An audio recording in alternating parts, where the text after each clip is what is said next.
What's up, you scholars of enlightenment? The US Space Agency, NASA, has been urged to prioritize a mission to Uranus by an influential panel of scientists and the so-called Planetary Decadal Survey. Now, such recommendations can go a long way in outlining the direction of astronomical missions in the decades to come. Now, Uranus is the seventh planet from our sun and was discovered by Sir William Herschel in 1781. I believe I've got a nice picture if I can bring it up. And our guest has a wonderful picture in the background today. However, despite our familiarity with the gas giant, getting there is going to be no simple feat. So Uranus orbits the sun at an average distance of 3 billion kilometers. And as such, it's an incredibly immense distance. It only circles the sun about once every 84 years. Its diameter is about 4 times that of our planet, and its atmosphere is dominated by hydrogen and helium. It has at least 13 rings, which I wasn't aware of, numerous moons, and an incredibly bizarre rotational axis, among many other intriguing characteristics. So it's ripe for further study and ripe for observation. And one man who knows more about this than most is Professor Leigh Fletcher. Professor Fletcher, welcome to the show. It's good to be here. How are you doing? I am not too bad. Thank you very much for taking the time. We really appreciate it. So, Professor Fletcher is an associate professor of planetary science, specializing in remote sensing of the extreme environments found within giant planet systems, both in our solar system and around other stars. And he's an expert in the exploration of planetary atmospheres and climate using a synthesis of data from ground-based observations, space telescopes, and visiting spacecraft. So, who better to break down why we're heading to Uranus and why it's such an important and intriguing prospect. So, Professor Fletcher, we have to get rid of the elephant in the room. First up, I'm very sorry about this, but is it Uranus or is it Uranus? Because as your colleague Paul Byrne, friend of the show, says, we really need to lean into these jokes, these gags, this innuendo now, don't we, to get it out of the way. So what are we going with today? Uranus or Uranus? I'm really grateful that you've given me the opportunity to sew this up once and for all. And this is going to, without doubt, be the very last word I ever hear on this question, right? Excellent. And that is that we don't actually care. So long as we get our mission to go out to somewhere like Uranus, which is the way that I would tend to pronounce it, it really doesn't matter to us. And I was actually looking at this for another project not so long ago, and apparently even like the Cambridge English Dictionary or the Oxford English Dictionary, they give you pronunciation guides, and over time this pronunciation of calling it Uranus seems to have seeped into public consciousness a lot more. But honestly, it doesn't matter, okay? It makes not one bit of difference to how cool the science is going to be. You're willing to take all the jokes, the gags, the innuendo, as long as we get our mission. That's a sacrifice you're willing to accept here today. Think of the free publicity. I mean, there's nothing better than that. I've actually been on doing papers about Uranus for years, and some of these papers get far more press interest because they've got that, the school kid gag aspect to it than they probably deserve to get. But like I said, free publicity for a mission. And if somebody goes away having learnt just a tiny bit about the planetary science as well, then we've done our job, right? Superb. We can lean into it. We can use it to get good science out there. Right. So first proper question, shall we say, is what is the Planetary Decadal Survey? Why have we been hearing so much about this over the last week or so? Okay, so this is run by our colleagues over in the United States. Once every 10 years, they put out a call to the entire planetary and astrobiological community to try to figure out what their key priorities should be for the next decade of exploration. And this is something which is it's a great thing to do because everybody gets their say. All of the scientists around the world even get to submit these things called white papers. The white papers explain why, hey, you should do my really cool piece of science.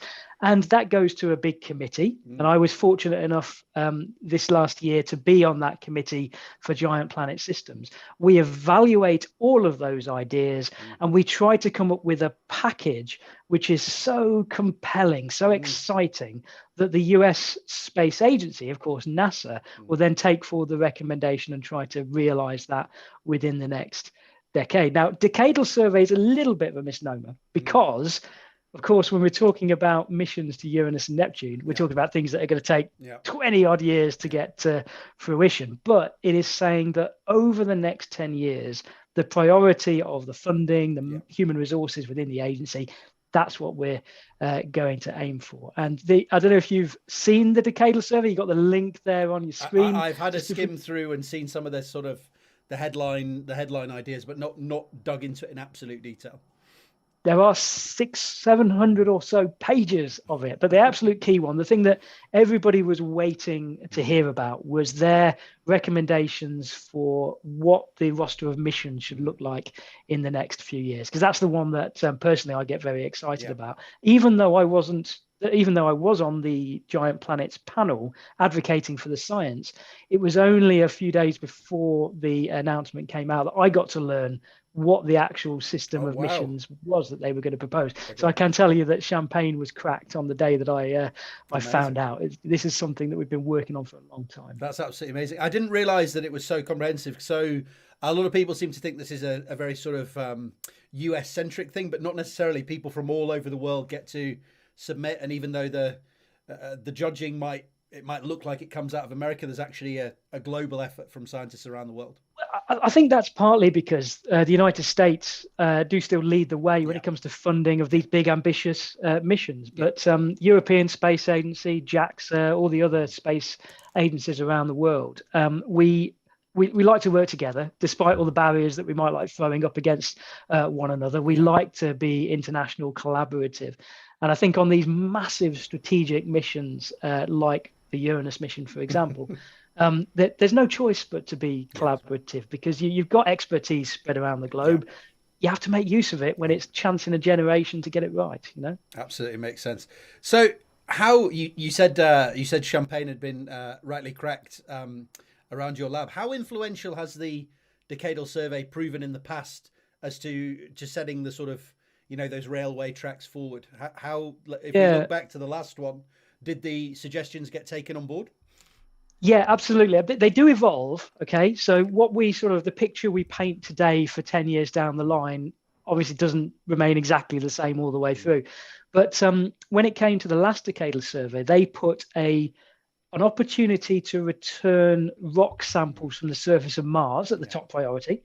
And then they put an opportunity to go and explore Europa, one of the big moons of Jupiter, as the next priority. And in fact, they put Uranus third, but we come back to that in a minute. Oh, wow. I didn't know that. So we've been moving up the charts. So what we had to do was get Mars and Europa out of the way. Get those boring, dusty red balls out of the way. And what we want to focus on now is Uranus. Okay.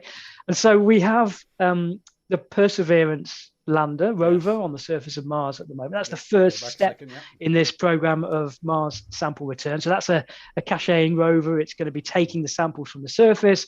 One day and a few more $1 billion, I'm sure we'll be going there to collect those rocks and bring them back to a laboratory here on Earth. I think they said actually mission. In the decadal survey just before Uranus, they're like, oh, and by the way, we need to collect these samples from Mars first, and then we'll do Uranus. So there's still sort of a little bit of hangover left, but that mission to return those samples is already sort of in the works, isn't it? And people are absolutely. And that's another massive collaboration between particularly the European Space Agency and NASA to go and retrieve those samples. And what we learn from those samples is without question going to be fabulous, particularly if they do show any signs of ancient life on the Martian surface. And another place that you want to go to explore potential signatures of life, or at least habitability, the right conditions for life, is Europa, this massive moon of Jupiter.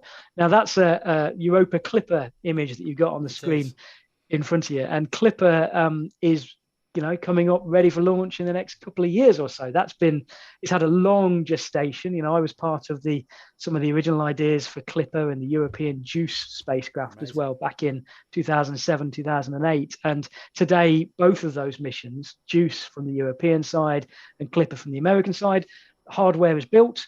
Spacecraft's going through testing, rocket launch is ready to go. This is exciting stuff for those two missions. But it's done. That's the decade that's passed. The development happened, and we're going to reap the rewards now for the next 10, 15 years or so. So finally, Ice Giants have been slowly waiting in the wings, sort of hoping to get its shot. And we felt that the science case had only improved with age. It only got better and better and better for reasons I'm sure we'll talk about. But that means that, to answer your question, yes, the Decadal survey sets the priorities. And in the last decade, we saw the two big strategic flagship class missions. They all worked out, including some smaller level missions as well that came to fruition, like the Juno spacecraft that's currently in orbit around Jupiter, for example. So I'm an optimist by nature, and I like to think that although there are some challenges ahead, the fact that we've got over this first hurdle of the prioritization of Uranus, the Uranian system as being our target, means that we're in with a good chance of it becoming a reality. Amazing. Very, very exciting. So you mentioned that the scientific case for going to Uranus has only got stronger.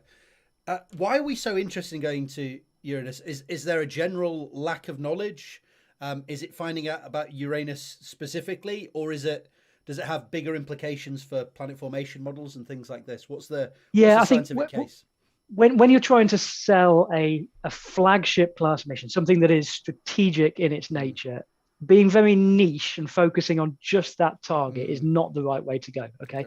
And these things, the ice giants, Uranus and Neptune, we often conglomerate those together and just think of them as one type of object, but we can think of them as the missing link in our solar system. There's something that is intermediate between those little rocky worlds like our own and Mars and Venus and the massive hydrogen helium dominated planets Jupiter and Saturn, which are up to 10 Earth radii in size. And so over the last sort of 25 years or so, and you've got a great example of this on the screen in front of you. I try and help out. I never know. One day somebody's going to go, no, that image has got nothing to do with what I'm talking about. But so far I've been okay of doing my research, but well, so what this is trying to show is that when we've been looking up at the night sky with various advanced telescopes over the last 25 years, what we've been discovering is a whole pantheon of these amazing extrasolar planets where the environments there are genuinely beyond our wildest dreams. You'd have to be, George Lucas and Star Wars or Gene Roddenberry on Star Trek to try to appreciate the variety that we're seeing. But what we have started to see as we've looked at the census of these planets, and there are biases in the census, so it certainly isn't the last word. But what we're starting to see is that it isn't Jupiters and Saturns that dominate it. And at the moment, it's not really the sort of smaller Earth-sized planets that dominate it. It's in between Earth and Neptune size. They kind of call them typical, something that is miles out for us that we can't look at too easily is going to be the one that we need to know about. And do you know what we call them? Because we're so inventive as scientists. We call them super Earths or mini Neptunes. Okay. Now, mini Neptunes is another bit of a misnomer. That's because we struggle to call them mini Uranuses. Okay. Because it doesn't quite roll off the tongue. But really, that's what they're saying. They're saying that worlds that are almost as large as our two ice giants seem to dominate the census of planets when we look out at the night sky. Now, that doesn't mean to say they're all like Uranus and Neptune. Okay? We're nowhere near that sophisticated to understand what their environments are like just yet, although James Webb might do great things in understanding their atmospheres and their temperatures, for example. But at the moment, we're saying that the radius of these worlds is somewhere between about 2.5 and 4 times Earth radius, and it's Uranus and Neptune, which are 4 Earth radii in size. So straight away, you've got 2 great examples of what these extrasolar planets might look like here in our solar system, and yet we've only ever visited them once with a flyby spacecraft, a fleeting glimpse of those worlds. There you go, Voyager 2 spacecraft back in 1986 when it flew past Uranus and then went on to Neptune in 1989. And a spacecraft, I should say, that was never designed for Uranus and Neptune. It was designed to get as far as Jupiter and Saturn, and everything after that was an absolute bonus, and massive hat tip to the folks at JPL who managed to design such a long-lived and hard-wearing spacecraft. One thing I've learned by talking to a lot of astronomers is the opportunity to do opportunistic science is never something that's missed. If we're getting close and we can turn the camera on these things, we're going to try and do it if it's at all possible and squeeze as much out of these. But it's amazing to think that it's been, so what are we talking now, 15 and then another 20, or it's been 35, nearly 40 years, and we haven't even gone to the system. We've just flown by, and that was it pretty much. It was all, and I remember seeing a documentary about the folks who planned the Uranian flyby, because it's got this massive great tilt onto its side, which we think was some collision back in the early days. That tilt means that instead of like Jupiter and Saturn, where you've got the system of moons surrounding the world, and you'd fly by a moon, then you might look at the planet, then you got another moon on the outbound leg. Uranus, because it's got this orientation like a bullseye, everything had to happen at once. Yeah. So you're going through the system, and there's the planet, there's the rings, there's the moon, there's the planet again. You're trying to do everything in just a few short hours. With a spacecraft that, like I say, wasn't designed for it. So things like the lighting conditions and how fast the camera platform had to move, that all had to be planned in, very carefully so that we could get any decent science out of the Uranian system. And all of this with technology that was designed in the 70s. Exactly. Okay? Yeah. And by the time we get back, if everything goes to plan, 60 years will have elapsed between Voyager and our new spacecraft arriving there. But of course, what we don't want to do is just go back with another flyby. What the Decadal survey said, and the reason that it rises up to be so scientifically productive, is that it's going to be an orbital mission. Because if you go into orbit, you get to examine the planet for a long period of time, measure its gravity field to figure out what's going on inside, fly by all the satellites to understand the conditions on those worlds, look at the delicate ring system that you've mentioned. But one thing that we haven't mentioned is that Uranus has one of the most bizarre and weird magnetic fields of any planet in our solar system. It's got a tilt to the magnetic axis and also an offset, so it doesn't pass straight through the center of the planet, and the whole thing is twisting around. I can't even use my arms to try to present that, but imagine a bar magnet that is wobbling about all over the place whilst the planet is rotating, and all of that magnetic field gets coiled up downstream into some crazy helix that goes off out into the solar system. Now think of how hard it is to study that with a single flyby, this massive evolving system. You can't do it, basically. So what we need is an orbiter that samples it over the course of multiple years, and that's what we're going to get out of this. So amazing.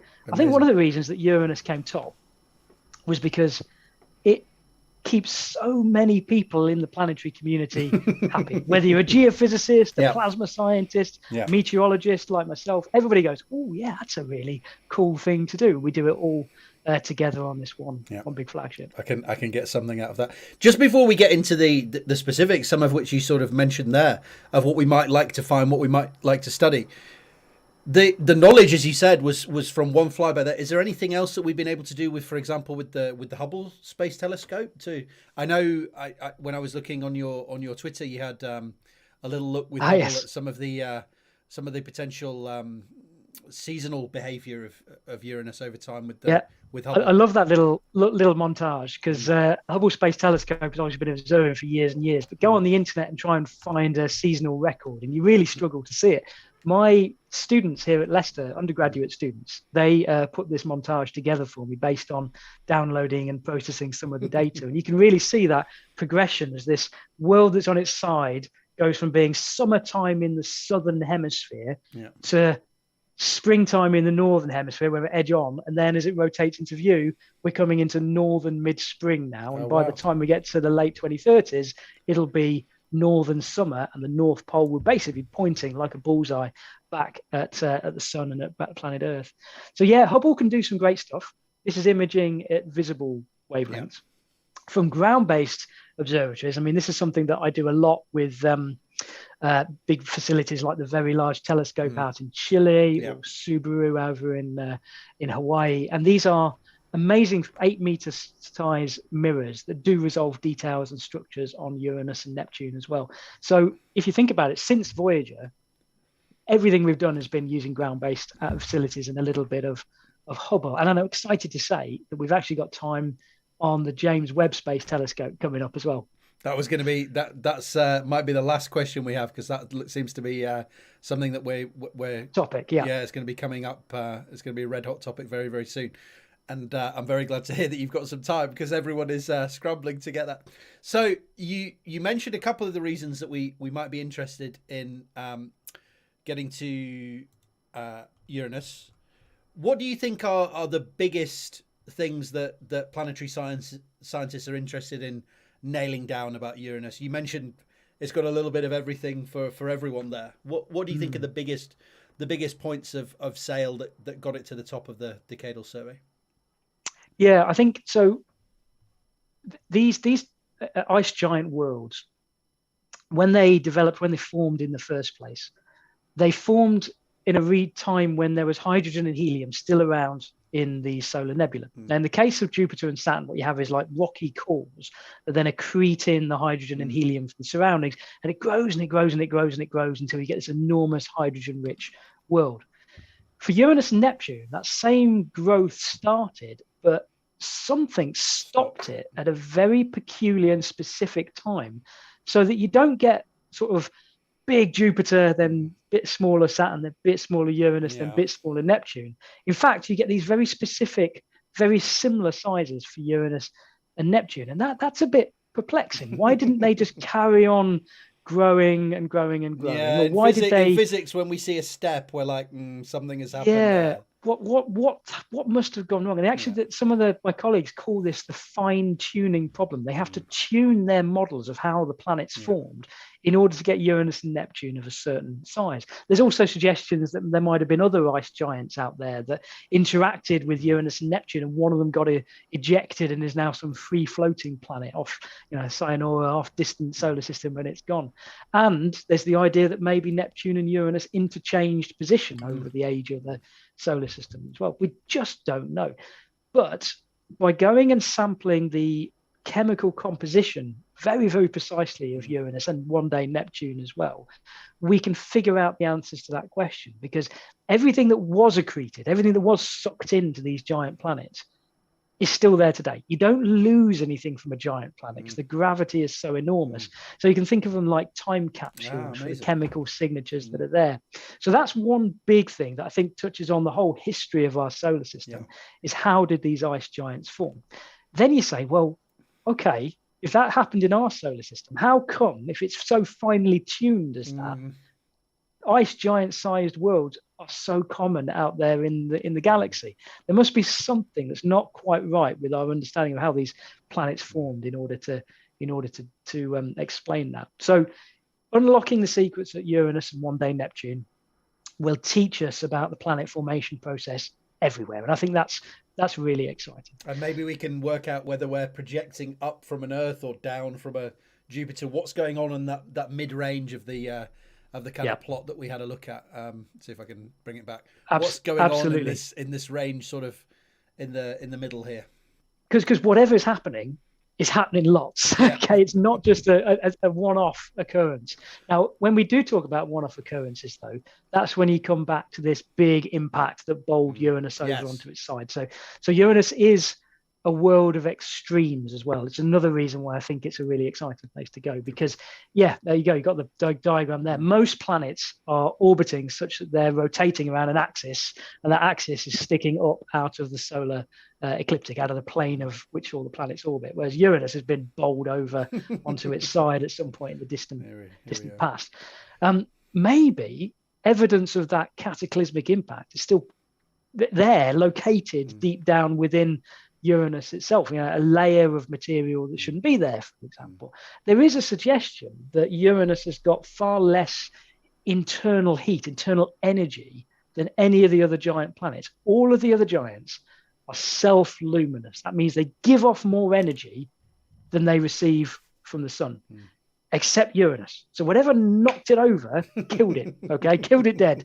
Or the energy is just trapped there, sort of in the center of Uranus, waiting to be emitted at some point in the future. Now, we don't know the answer to that, but we can tell you that bizarre tilt subjects the atmosphere to the weirdest seasons and the weirdest magnetic fields of anywhere in our solar system. So one side's always looking at the sun, and then one side's always away, right? Because it's so think about if the South Pole is my hand sort of pointing towards you, over time that's going to turn away, but it's going to be in sunlight for 40 years. Then it will recede into darkness. The North Pole will come into view, and that will be in sunlight for 40 years. So think of a 40-year-long winter with no light whatsoever, and you're almost at British wintertime conditions, aren't you, in that sort of context? And I think that seasonal influence. There's an idea in physics, isn't there, that if you want to really test your theory, you take it to extremes. And Uranus allows us to do that for climatology and atmospheric science, for space plasma physics and auroral observations, for interior science due to this impact as well. So it really is a world of extremes that we can go and explore. And that's just the planet itself. Okay, when you start to go out. What you mentioned there, just before we go out into the other systems, does that inform the powerful winds as well? These strange seasons that we talk about, because it's another thing that people talk about wanting to know about is these incredibly powerful winds that are on Uranus. Yeah, so the winds of Uranus themselves they're not quite as strong as those that we see on Neptune. I mean, Neptune is the furthest planet from the sun and has the most powerful winds, which is bizarre.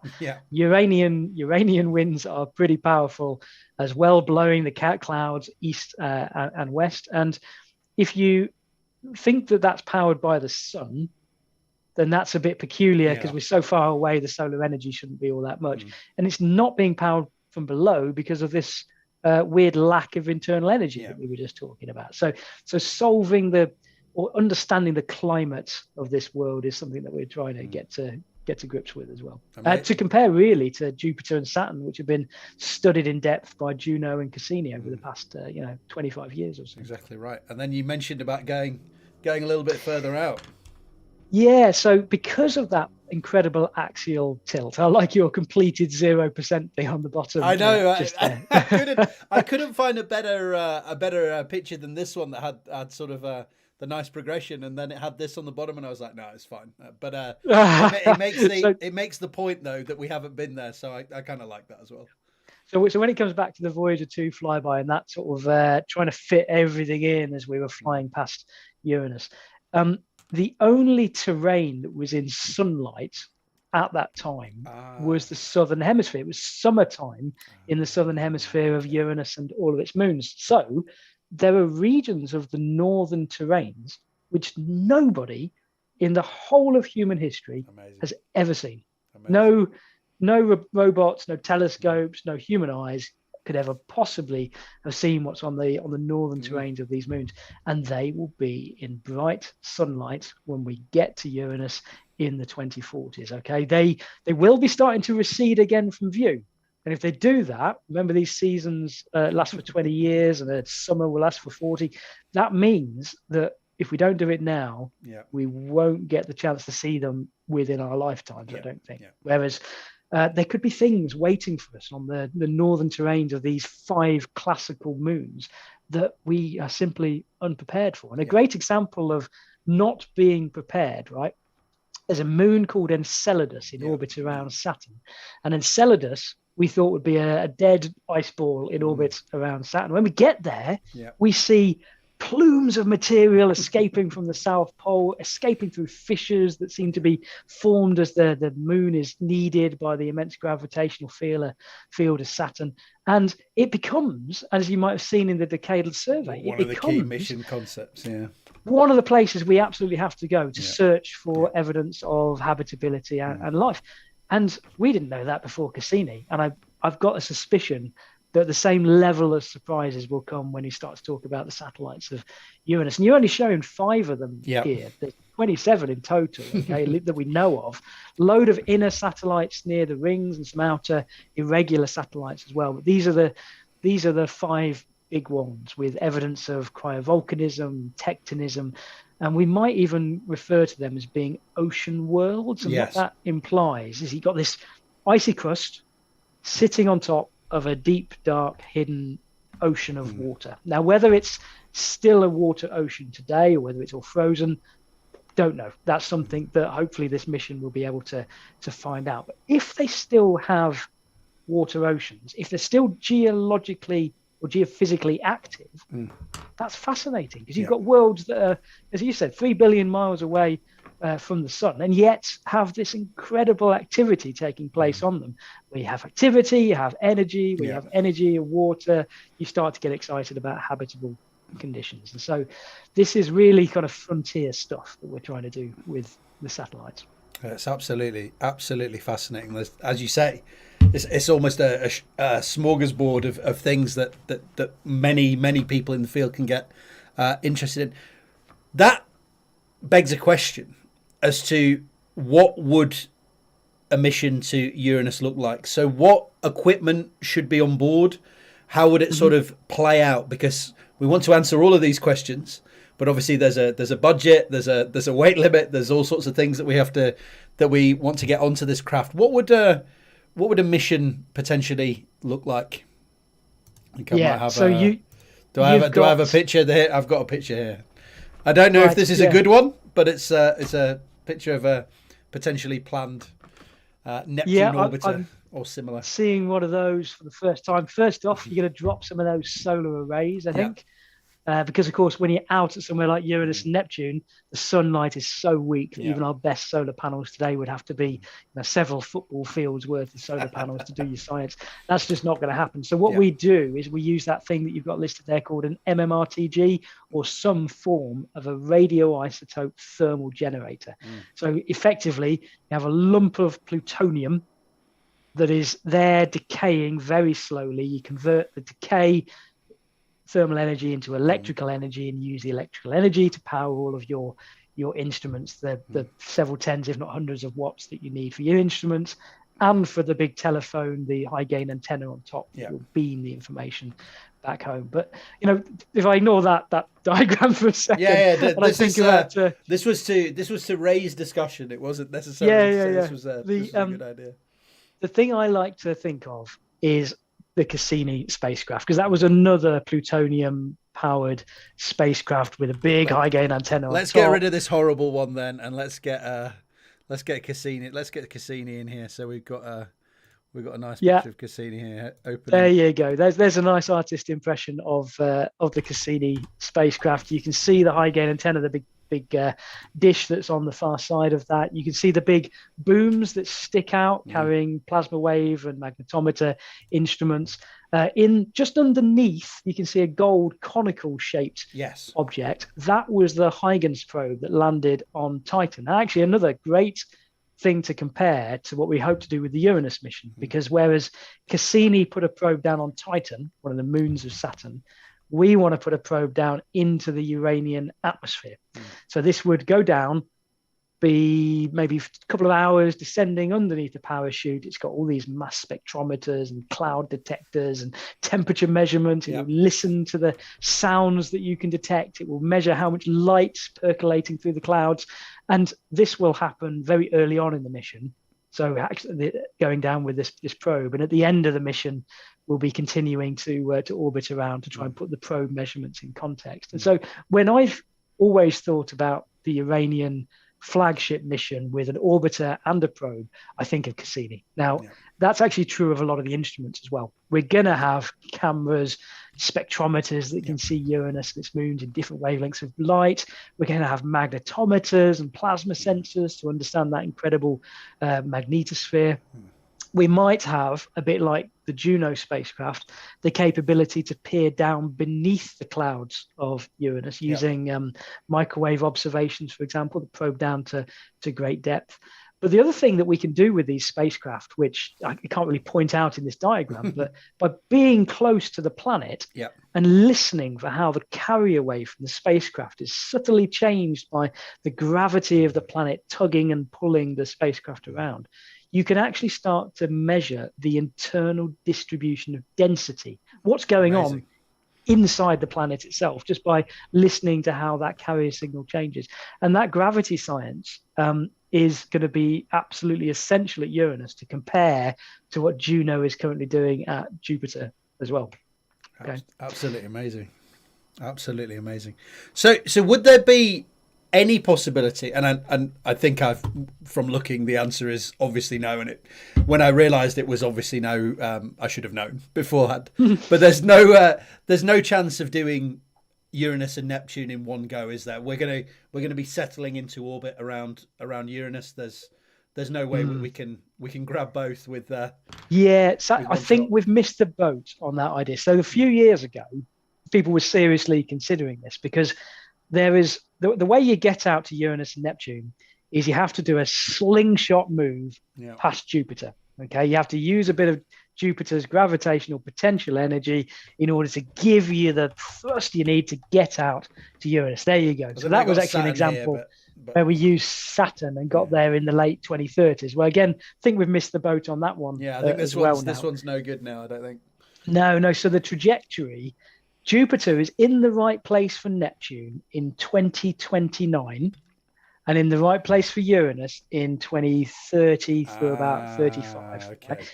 So Neptune in 2029, when you're talking about trying to mount a mission that's as complicated as this, 2029 is a little bit too close for comfort, whereas Uranus, 10 years away, still time to develop it. Yeah. So had we got our act together 5-10 years ago, you might have envisaged a spacecraft, a launch which had two identical spacecraft, and then they both go to Jupiter together, and then they just go off in slightly different angles, one to Uranus, one to Neptune. That would have been amazing, but we're not quite there yet. And I think Neptune, the opportunity for Neptune is going to come back around in the 2040s.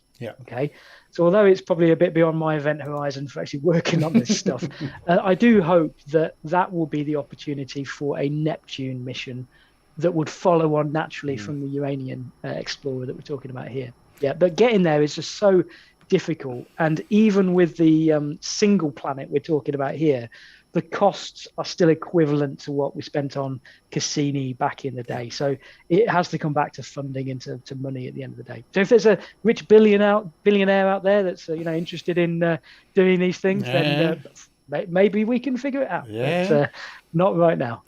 No, that's beautifully explained, because I was wondering why they'd gone for Uranus instead of Neptune. I mean, one of them is clearly the orbital dynamics, and there was also some mention that it was slightly difficult. Obviously, Neptune's further out.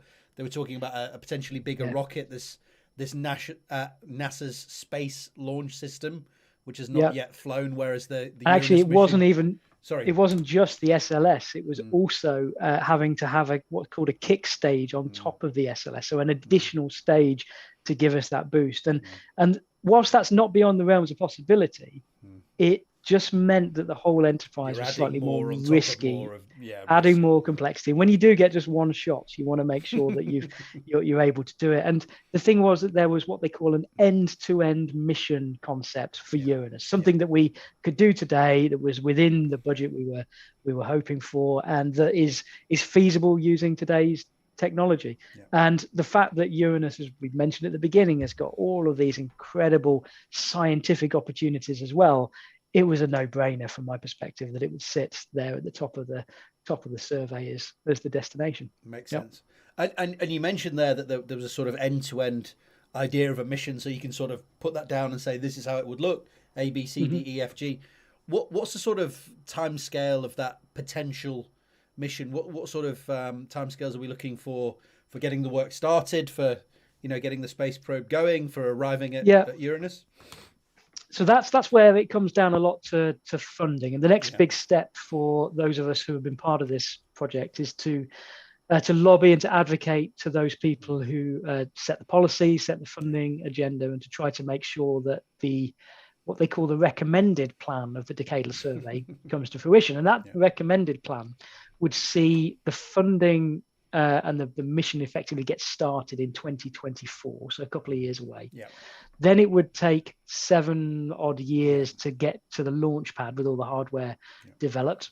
Once you launch it, it takes about 13 years with the gravity assist to get out to Uranus, getting there in about 2044.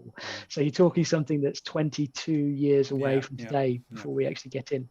But that's if everything works out perfectly. Okay. And it never does. And there's always going to be some hurdles to overcome. And I think they do have backup plans for maybe starting the mission slightly later in the decade.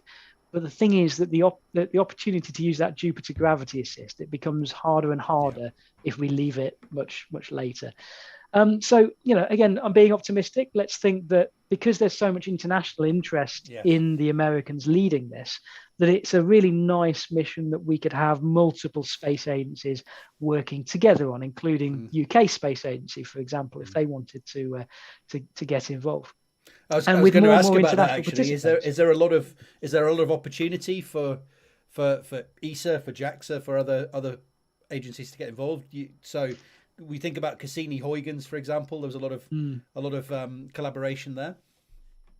Yeah, so it's a difficult one because all of these agencies, and I go from people like the UK Space Agency all the way up to the massive ones like the European Space Agency, they also have their long-term strategic plans. Okay, they do surveys in a similar kind of way, and they load up their mission roster with the things that they consider to be priority science.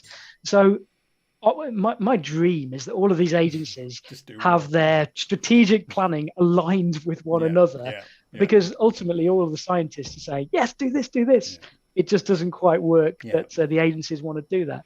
So the challenge now is to try to see whether there's space in national budgets and international agency budgets in order to realize one of these partnerships. And I think people want to.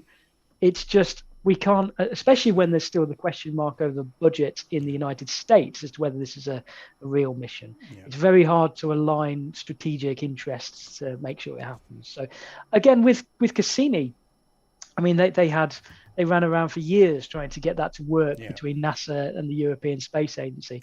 And it did eventually. And you look back and kind of go, well, it was a no-brainer. Of course, it should have been like that. But that was never always the assumption going forward back in the 90s. So I think we've got a long way to go. But this hurdle of being recognized as the science is the absolute top priority. Imagine an alternate universe where the Decadal had come back and said, nope, we want more rocks on the surface of Mars. And Uranus and Neptune can go, wait. We would have been having these discussions again in 10 years' time and thinking about missions that are way beyond the end of anybody's career working today. So we've got to get started. We'll get started now. So sounds like a good plan. That's my hope. That's my hope. So the final science question I had, and then I've got a kind of journalist style question. So we have heard a lot about James Webb. I've talked to a couple of people about James Webb recently. Can James Webb give us anything for Uranus and Neptune? I'm sure the answer must be yes if Hubble can do something similar. Is there anything we can expect from James Webb on these outer planets? The answer is yes, in burning 40-foot high letters on a mountaintop. It's definitely yes.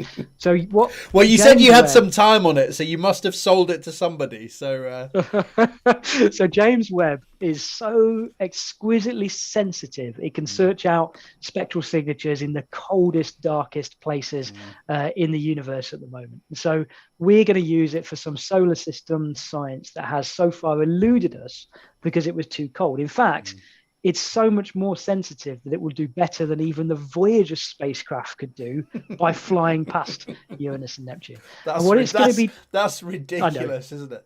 So for people out there, this is because we're going down to longer wavelengths, right? So longer wavelengths, lower energy, essentially lower temperature.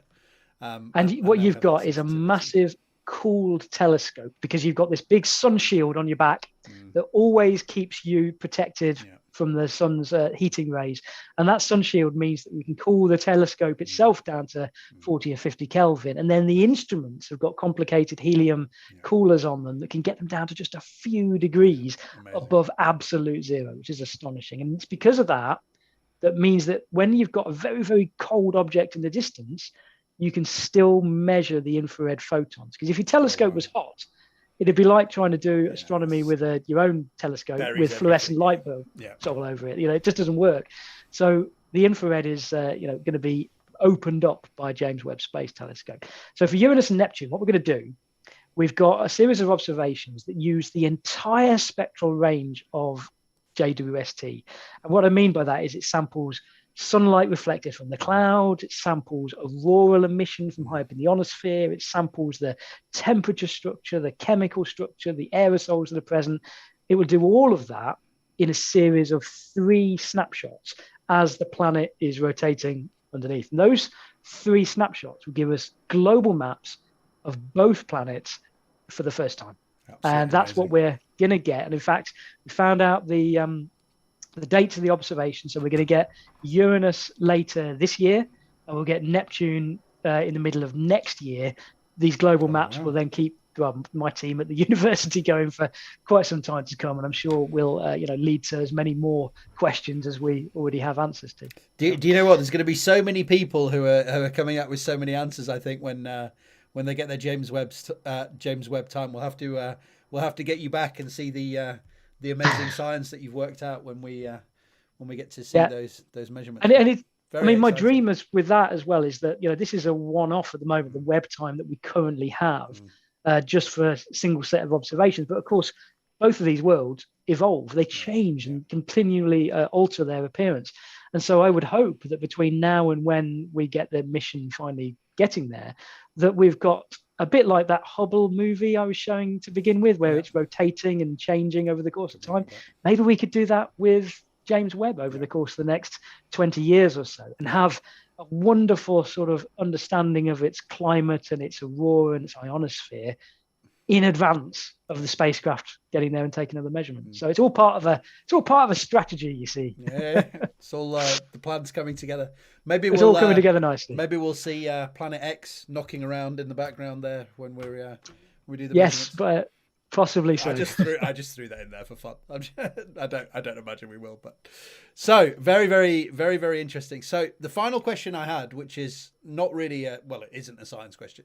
Let's say disaster strikes. We don't get this mission to Uranus. What's your favorite mission concept from the Decadal survey that would make up for that heartache of not getting the Uranus mission? Right. So if the flagship didn't happen, right, we'd then be falling down onto the New Frontiers classes of mission, which are about $1.5 billion class. They tend to be a lot more focused, specific science questions that they can answer with a smaller payload, rather than the kitchen sink approach of just sending everything out there all at once. And I would like to see, there is one in there that is actually, it's again an ice giant mission. It's called the Ocean World Surveyor, I think. And the idea is that you would fly multiple flybys past Triton, the large moon of Neptune. And of course, we'd be able to get some Neptune science at the same time. It just wouldn't be quite as all-encompassing as a flagship class mission. The other one I'm quite excited to see is something called a Saturn Probe. So remember we talked about Cassini and Huygens and the fact that the Huygens probe landed on Titan. What we still don't know, despite having Cassini for 13 years, is fully what the insides of Saturn is made of. And that requires a probe. And so in an ideal world, what you'd have, big spacecraft, right, that wants to go to Uranus and Neptune, but drops off probes into Jupiter, to Saturn, to Uranus, and Neptune on the way. So if you've got a spare 20 billion, I'm sure that I'll be able to put that. We're going to have to be hitting up Elon and go and get your wallet out. We need a bit of work from you.